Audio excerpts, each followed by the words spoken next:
This guy wearing a lab coat has one job, to turn on one of his monitors and watch an oddly specific newscast of a speech that retells the events of the previous 4 games, as opposed to doing science or something. Also, you're not fooling me. Just because he's bald doesn't mean I can't tell that that's Baird. I'm beginning to think the world of Gears of War underwent a dark era of eugenics, where men were selected for breeding based solely on the size of their chin, because even the newscasters are cut from granite. This may be the first series where men have the exaggerated features and women don't. If you're wondering if these flashbacks have any significance at all in the rest of the game, you should probably keep wondering. That spark of curiosity may actually get you through this experience. With any luck, you'll forget about this scene by the time the credits roll like I did. But against all odds, a brave group of soldiers, led by Marcus Phoenix, finally ended our locust nightmare. First Minister Jin neglects to mention that it was done via an ass-pull superweapon that Marcus's father created that could kill all the locusts in Lambent. It was the equivalent of a child arguing with another child about which army could win in a fictional fight, then getting frustrated and yelling, "Yeah, well, my guys would just create a superweapon that totally kills all your guys, so there, ha." Well, now that I've watched the speech that just retold all the stuff that I was personally involved in, I think I'll turn to my other monitor where the actual plot is just getting started. Couldn't we have skipped the last 15 minutes and just started here? All the stuff Jin mentioned in her speech has no bearing on anything that's going to happen anyway. You coming? Liam McIntyre does his best impersonation of a Nolan North character. Just give me a sec.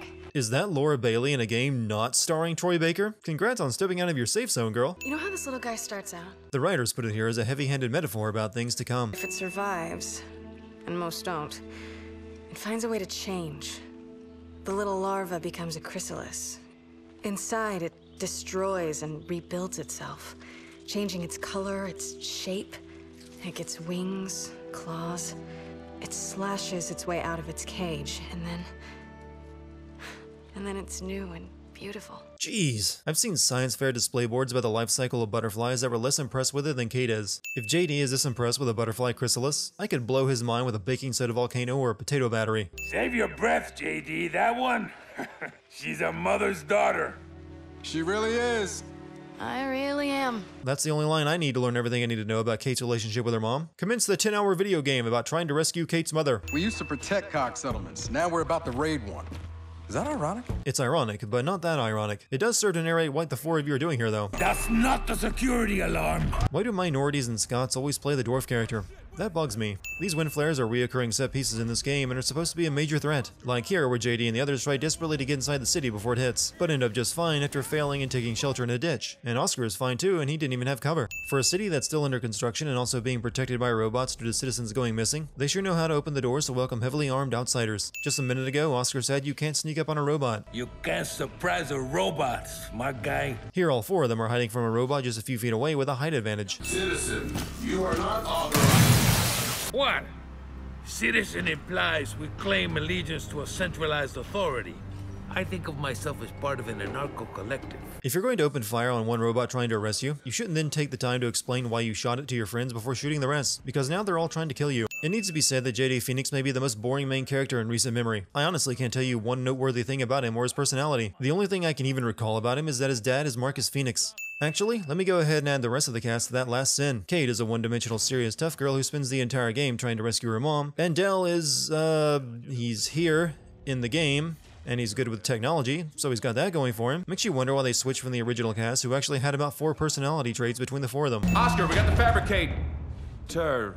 Hi. JD is trying so hard to be a more buff Nathan Drake that I have to keep the IMDb cast page open just to double check that he's not played by Nolan North and maybe Nolan North's less talented brother. I don't care about the goddamn fabricator. You're taking my people. I'm going to jump to conclusions based on no evidence. What reason would the outsiders even have for kidnapping COG citizens? Kate walks right past the approaching lift like she didn't just witness the last one run over the First Minister without warning a second ago. We hit a few snags. What happened? The short version? The cog is on his way. Somehow we beat them back here on our horse-drawn carriage, even though they were flying airplanes and helicopters. I'm here for my people. Stand aside. If you could take a moment to elaborate on that, it would really help you negotiate. Hell, even I had to look up what she was talking about on the wiki. I'm sensing a running joke here about First Minister Jin's robot avatar constantly being destroyed before anything helpful can be explained. You promised me you could steal that fabricator without provoking Jin. Ma'am, were you listening? This has nothing to do with a fabricator. Then what did you do? Maybe if you hadn't cut off the head of a robot before she could finish talking, you might have had a clear idea of what's going on. You can hardly blame JD for the attack on the village at this point. Having a fight with your mom? Here, eat this apple so you can look like more of an asshole before she's abducted. This village was on high alert due to the COG attack earlier today, and they expected a follow-up attack to happen shortly thereafter. Yet they're taken by complete surprise when the locusts attack it. Mom! Hey, listen. You need to hide, and then you need to run. They do? They held off the cog robots earlier. Why do they need to hide now? These three are going to be mowing down armies of locusts in just a few short hours. They could be a big help here. Let's not show our villain's face. It'll be all mysterious and make the player wonder what we're hiding from them. As it turns out, he's just a locust that looks slightly different from the rest. No. Looks like Kate's mom signed up for a premium vengeance insurance plan with that necklace. Guys, that sounded like there were dozens of them. Hundreds, like a swarm. And yet they never bothered checking the building you were locked up in. You're not gonna be happy about this, but I know who should see that crystal shit. Jin has people that can handle this. Look, you know as well as I do They'll know. that he can help. Who's Del talking about? A fair question, considering her mom's life hangs on who they get help from. But because the writers wanted to create suspense about who he is, they won't bother answering until he's on screen. You said he'd be home. I can understand about leaving the audience out of the loop about who he is, but they couldn't have told Kate on the way here. Was it always like this? No, they wanted it to look run down and dilapidated. Welcome home, James. Oh. Didn't see that one coming. Also, who refers to their own dad as he? Dad, we need your help. I'm all done helping you. Look, this time I'm not running from the cog. I warned you not to join the cog. What did you do? Dad. I told you, don't go outsider. The cog will hunt you down. Again, what did you do? This game doesn't explore JD and Marcus's father-son relationship beyond this scene. Hell, it doesn't even explain why they were at such odds with each other beyond Marcus didn't want JD to join the cog. If First Minister Jen suspects that the Outsiders were kidnapping citizens, why did she follow JD all the way to Marcus's mansion instead of returning to the Outsider village? Even if it were true, she would be more likely to get answers there instead of at Marcus's estate. Where the hell did Marcus pull that Lancer from? He walked up to Jen's robot unarmed. Marcus's home comes equipped with an armory containing exactly enough suits of armor for a focus test-approved gender gap of 3 men to 1 woman. Helicopter boss fights are easily the most uninspired boss fights you can put in your game. This sin is waived, of course, if your game is called Metal Gear Solid. Dad, this wind flare's not letting up. We gotta move. No, we hunkered down here. Wait it out. But isn't this building a little wooden? It'll hold. Dude, the roof is being blown off as you speak. Why would you even think this rundown greenhouse would hold back a biblical-looking storm? Who would fly an airplane during what amounts to a laser tornado? See that windmill? That's where we're headed. I thought we were going to a barn. We are. They're right next to each other. It would be very easy for Marcus to tell everyone that they're headed to his barn because he keeps motorcycles stashed there. But because the writers want the reveal to be kick-ass, he doesn't bother. This is not the first or last time the writers will rely on this trick. This is what happens when a dubstep concert becomes a force of nature. Marcus Phoenix can shoot in an armored dropship with nothing more than an SMG. This was only made possible because the ship dropped low to the ground to release bombs instead of shooting at them with the guns along its wings. We walk from here. This line is almost never actually needed, since anyone with functioning eyes can see that you're out of road. Think the swarms hold up in that fort? The what? The swarm. That's what we've been calling them. The swarm, huh? Why are they calling them the Swarm? They already had a name, the Locust Horde. It's not even that much of a difference. We need to get through that fort to the abandoned osmium mine on the other side. Because... why? Because the cog dumped a few thousand locust bodies in there after the war. No one in this game will ever explain to anyone where they were going or who they were going to see until the very last moment. Marcus could have explained why they're headed to the mine on the way here. It's only Kate's mom who's in danger after all. No reason she should have a say in this. The cog dumped a few thousand locust bodies in there after the war. Why would the cog government dump all the bodies of the locusts that died 25 years ago underground? That's where these things originally came from. And you can't keep an eye on their bodies with them down here. And there was clearly something strange going on, with their corpses growing indestructible crystal cocoons. Yeah, that's a giant vagina right there. This entire game revolves around rescuing Kate's mom, and now it revolves around rescuing Marcus, who was taken as well. Despite what the game would like you to think, there's nothing else to the plot except for rescuing parents. Over there, that's the one! Come on, get after it! Cue over an hour of scenes of JD and the others spotting the monster that grabbed Marcus in the distance and yelling about following it. It's like they think we'll forget we're here to rescue someone if they don't remind you every 5 minutes. Want to know how you can tell if character development was an afterthought? Just watch for a scene where one character notices another character looking off into the distance. They will then have a brief but pointless dialogue about whatever was troubling them, with one character reassuring the other. I'm sorry I got your dad mixed up in this. You didn't get him involved. JD did. You wanted to go right to your mother. JD wouldn't even tell you who he was going to see until you were standing right in front of his dad. Snatcher! Over there, by the old barracks! Really? The giant vagina monster is called a snatcher? Okay, whatever. I was 14 once too, so I know how giddy the writers must have felt when they figured out how to say pussy without getting in trouble. So, who's going in first? Hey, JD. I rock, paper, scissors, you for it. Kate asks who's going into the catacombs first, then goes first herself while the other two play rock, paper, scissors to decide. You know, because she's the serious one. There's a hole under this thing. I'll be pushing out of the way. That sarcophagus would not be able to hide a hole bigger than itself. It should have already fallen through the hole in the floor. Okay, what is it?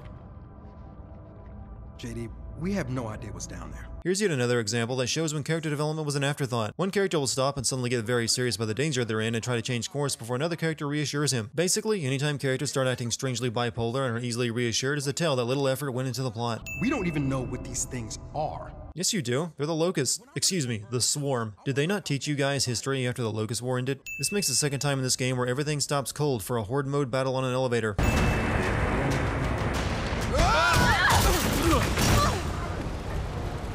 What just happened? It does not take much brain power to figure out that the ore extractor is listing to one side after it blew one of its supports. We're all gonna die, aren't we? Yep! We're definitely gonna die! People who are about to die do not make wisecracks about being about to die. Guys? I think we're good. Son of a bitch! Sudden yet miraculous last-second save is then played for last when the platform falls the rest of the way after briefly stopping. That platform still fell a good couple stories into the ground. People standing on it would be thrown off by the impact. Look at this. A locust shell. Still intact, too. Good thing you found a butterfly cocoon earlier. How else could we have understood this difficult concept? This is the most snatch I've been inside in a while. Come on, they intended for people to make that joke. He's gone. Character who looks dead turns out to still be alive after a few 10 seconds cliche. You could at least check for a pulse first. In that pod. I was in their network. That's how you explain where to go next? I was in their network and I saw everything? That's the Independence Day method of writing yourself out of a hole. All the people they've potted. I could feel them. The Locust never died, James. It's too bad you didn't find out why they wanted Kate's mom and why they were treating her differently while you were in there, because the game doesn't bother to explain any of that. Your mother. What about my mother? Yeah. She's alive. And she's not being treated like the others. You never met Kate before tonight, and you've never met her mother. So how can you know with any certainty that the person you felt in the network was Kate's mom? Right now, finding Kate's mom is our priority. I would prioritize saving humanity over Kate's mom. A person you don't even know and doesn't have any significant importance to anyone except Kate. Hey! I got a plan! A plan for getting everyone killed, maybe? How do you plan to stop your momentum once you reach the top of the mine shaft? You would be slingshotted into a wall even if you did survive the climb. I'm actually torn on this scene. On one hand, the fact that all 4 of them survived being yanked up a mile-long mine shaft at high speeds is some bullshit. On the other, this is the most fun I've had with the game up to this point since it finally stopped being a cover shooter for a minute. A compromise is in order. I'll give this scene 5 sins for the bullshit, then take 2 of them away for gameplay reasons. We're not stopping! We're not stopping! Now I'm going to add those 2 sins back for the machine stopping just in time to keep them from being pulled into the gears. Hey, Dad. You okay? Yeah, I'm fine. Just setting something up for the sequel, son. Before we hit the other hive, we should think about backup. What? You mean Jin? No, a friend. Come on, anyone but him. Calling him in means a slight detour. Here we go with this shit again. Is there any reason other than a dramatic reveal later from Marcus and JD to not say Baird's name? It's not like there are many people that Marcus could even be talking about. A detour? What if we detoured on our way to you? You've already detoured twice instead of going after your mom. What's more, is it going to change anything? Are these wind flares following them or something? So that's where we're going, huh? Hope it has an elevator. I don't. Having to go to another part of the map to power up an elevator is a classic way of padding game length. This makes the second time they've used it in this game, in fact. Come on, we walk from here. You were walking already. An elevator just facilitates more walking. What about the turbine? What about the turbine? We take it up. You know, like riding a windmill when you're a kid. No. I don't know. Riding the turbine up looks pretty safe and easy compared to being yanked up a mineshaft at breakneck speed, something you didn't have nearly as much issue with doing. What is it? Don't look down. I won't. Seriously, don't look down. What? Why are you suddenly worried about heights? You were the one who first jumped onto the turbine a while ago, and that was way more dangerous than climbing a ladder. Not to mention, you were much higher up while hanging onto an elevator cable down in the mine. Holy shit. Holy shit. Holy shit. Yeah, we've established that. Marcus would be excellent at game sense. If we don't stop these things, everyone within 1,000 miles dies. You were the one that convinced your dad to head toward the hive instead of going for backup even after he told you that this hive was twice the size of the one in the mine. I guess you just need to visually confirm that before changing your mind. Dad, do you have a way to call him? Not here. Why don't you just say who it is you're calling and how he can help you save Kate's mom? She might be more willing to go along with the plan if you would offer some details. You think you can call him from there? Lucky for Marcus, the place he needs to go to get in touch with a mystery person just so happens to be right next to their current location. It's him. What? Who? The one who took my mom. She is where she belongs. Tell me where my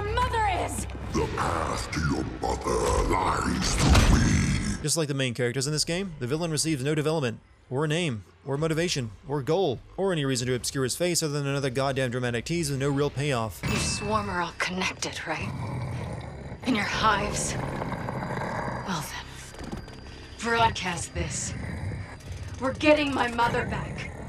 Then we're burning your goddamn hive to the fucking ground! Your job of attacking the hive is already tough enough. Giving them advance warning was not the best move. You said before I didn't know what was going on, so why don't you educate me? Look who finally figured out that 4 people aren't taking on the entire COG army just for the hell of it. Took her long enough. You can't assign all the blame to Jin. None of you ever bothered to explain what was going on the previous times you met her. You just destroyed a robot avatar because ha ha ha ha. Running joke. They are really committed to this unfunny running joke. Look, you have to know when to give it a rest. I'm someone who has a lot of experience with unfunny running jokes after all. Wait here. Why? You're just sending a message. It's not like you have to wipe your browser history or something. Tell him we're gonna need more than a couple of extra Lancers here, and seriously, bots might do more harm than good. Don't worry. He'll pull something out of his ass. He always does. They will not mention his name no matter how ridiculous this gets. It has to be kept a secret up to the very last moment. Wow, I sure am surprised that the person Marcus contacted was Baird. Didn't see that one coming. Oh, seriously, Dad? You had this asshole watching out for me? I have no idea why JD is so pissed at Baird, much like I don't know what the deal is between JD and Marcus. And at this point, I really don't care. If this game didn't care about its characters, then why should I? You know, we're near the end of this game, and I honestly cannot tell you one thing that makes Gears of War different from the previous 4 games. I understand the idea if it isn't broke, don't fix it, but that doesn't mean you can't build a pool to raise your property value. The only slight, and I do mean slight difference, is this part where you control a giant robot. But the robot section is the equivalent of getting a star in Super Mario. Plays the same as before, but now it's really hard to die. Suddenly I'm getting Pacific Rim flashbacks. You knew. Didn't you? Yes. But I didn't know we'd find this. Kate is insinuating that Marcus knew that Kate's mom was beyond saving, and he confirms that, but then claims he didn't know that they would find her like this. You knew that she was connected to their network and that humans connected to the hive start to mutate, and she was connected longer than you were, so given that you know that she was beyond help, just what were you expecting? This will be useful in a sequel, because hell if I know what importance it has to this game. This scene is eerily similar to the one in Gears of War 2 when Dom had to mercy kill his wife, except lacking that whole emotional part. This is how they actually end the game. Maybe give us some context as to why this thing is so important first? This isn't a fucking Infinity Stone we're looking at. Thank God they used their end credit scene to clear up what happened to Oscar. Because of all the unexplained plot threads in the game, that's the one that was really important.